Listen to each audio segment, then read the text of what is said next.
So let's talk about those days when your brain just feels completely scattered. When your attention is everywhere and nowhere all at once? Well, today we're going to break down a surprisingly simple method that might be the exact thing you need to cut through that noise. Oh man, does this hit home or what? I mean, how many times has this happened to you? You wake up, you've got a plan, but then, poof, a distraction here, a new thought there, you forget what you were doing, and you just kind of spiral. Next thing you know, the entire day is gone, and all you're left with is this sinking feeling of stress. It is so frustrating, and it's exactly what we're tackling today. So first up, let's talk about what I like to call the productivity trap. We've all been there, right? Buying that shiny new planner, downloading the hot new app, convinced this is the one, only to drop it a few days later. Why does that happen? Yeah, it's the big question, isn't it? After that planner ends up collecting dust, you start to wonder, am I just lazy? Am I just bad at this? Or, and here's a thought, what if the problem isn't us? What if it's the systems themselves? Well, it's usually because we're caught in this impossible tug of war. On one side, you've got these super strict systems, time blocking every single minute of your day or building these massive, complex templates in Notion. They feel so rigid, so suffocating that our brains just instantly rebel.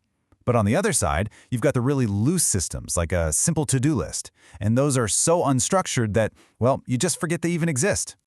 So here's the key takeaway. The issue is that most of these systems ask us to plan for a future that our brains can't really grasp, especially when we're already feeling overwhelmed. What we really need is something that works right here, right now, a tool we can pick up in the middle of the chaos to find just a little bit of clarity. And that brings us to the solution, a method that is so simple, it's almost radical. It's called Interstitial Journaling. Now, the name might sound a little complicated, but trust me, the idea behind it could not be simpler. So what is it? Honestly, it's exactly what it sounds like. Interstitial journaling is literally just the practice of writing down what you're doing as you're doing it. You do it in those little gaps, the interstices, between your tasks. That's the whole thing. In practice, it looks something like this. You just jot down the time and a super quick note about what you just did or what you're about to do. 10:03 a.m., answering emails. Then, when you switch gears, 10:25 a.m., going to make coffee. You're just narrating your day as it happens. And this is the part that's a total game changer. There's no planning involved. There are no to-do lists of things you should be doing. It's just about documenting what you are doing. This simple shift completely removes the pressure, It yanks your brain out of the future and plants it firmly back in the only moment you can actually control, right now. Okay, so you're probably thinking, all right, it's simple. I get it. But why does it actually work? Especially for those of us with brains that love to wander or struggle with things like executive function. Well, let's get into the psychology, because it's pretty fascinating. This little habit actually does a ton of heavy lifting. Every time you stop to write something down, it's like hitting a tiny reset button for your brain. It immediately clears that mental fog of, what was I just doing? It also creates this gentle micro accountability. And over time, you start to get a real sense of where your day is going. Best of all, it really cuts down on that shame spiral because you have a real record of all the things you actually did, even on a day that felt like a total wash. The best way to think about it is like this. Each little entry is a built-in checkpoint. Instead of your thoughts just drifting off into a million different directions, that quick moment of writing pulls you right back to the present and asks a simple question. Okay, what's next? And for brains that might struggle with executive function, like those with ADHD, this method is especially powerful because it delivers on three things that are absolutely crucial. It gives you just enough structure to keep you from feeling lost. It's completely flexible so it can bend and weave with your day.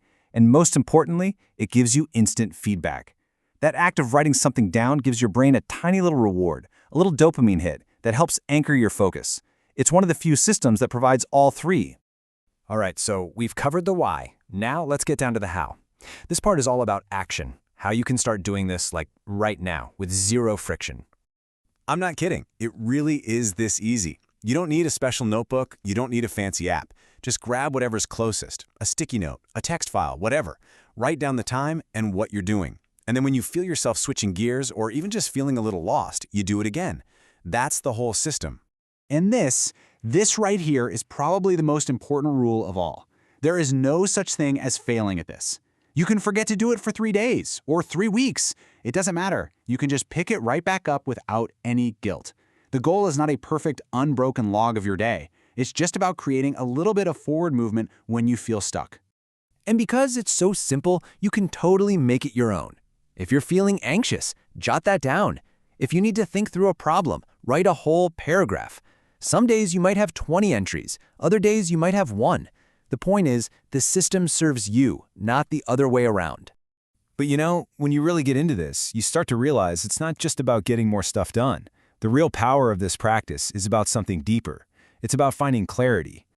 And that really gets to the heart of it. This isn't just another tool for hustle culture. It's not about trying to optimize every single second of your existence. At its core, it's just a way to stay connected to yourself, to stay present in your own life. And when you stick with it, even loosely, something kind of amazing happens. You start to notice the hidden rhythms of your own brain. You'll see things like, my focus always tanks around 3 p.m. Or, wow, that kind of work really drains my energy. And those little insights, they're worth more than any to-do list in the world. So I'll leave you with this final thought to chew on. We live in a world that is obsessed with planning and controlling every single minute. But what if the goal wasn't to control your day at all? What if it was just to connect with it? That's the simple, powerful shift this method offers. So next time you're feeling that familiar fog roll in, give it a try. You might be surprised at what you find.